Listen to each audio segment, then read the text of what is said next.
Welcome fight fans. This is the Clinch magazine. Before we get started, please subscribe to my channel. Jon Jones vs Ciryl Gane has been officially announced for the UFC 285.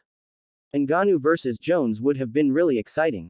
Ring IQ personified versus power personified, powerhouse versus cerebral assassin. Clash of styles. Stipe vs Jones would have been good too. King of light heavyweight and arguably the greatest mixed martial artist versus the greatest heavyweight fighter of UFC, and probably the greatest heavyweight MMA fighter ever. Although, Stipe would have been in disadvantage despite being a natural heavyweight, reason being, him having been knocked out. And getting knocked out by a guy like Ngannou takes out something from you. But Jones vs Gane is interesting in its own way.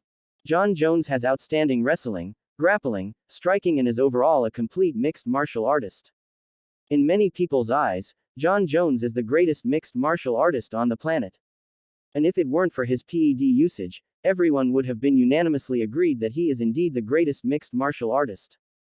In terms of ring IQ and experience, he is almost one career ahead of Ciryl Gane.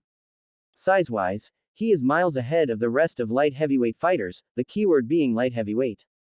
But when we're talking about heavyweight, we're talking about the big boys. 6 feet 4 inches is around the average height. Stipe, Ngannou as well as Gane, all of them are 6 feet 4 inches.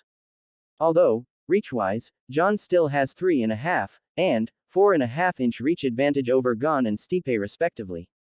But at the end of the day, Jones is still a light heavyweight, and heavyweight isn't his natural weight class.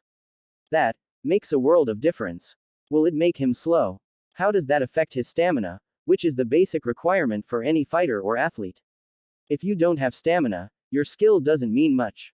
But when we're talking about Ciryl Gane, we are talking about a natural heavyweight. Gane is fast on his feet, has clearly better striking than Jones. He fights like a welterweight. He is also a decent grappler and a wrestler, but was not able to counter Ngannou's wrestling, a guy clearly not known for wrestling. Gane is also in his prime versus Jones, who is clearly out of his prime.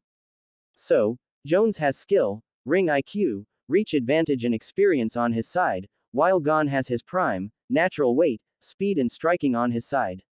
If we assume Jones is gonna be 245 pounds, he will be 40 pounds above his natural weight class, which is a huge jump.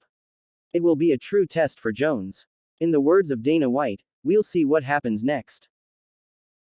If you enjoyed this video, then please like this video and subscribe to my channel.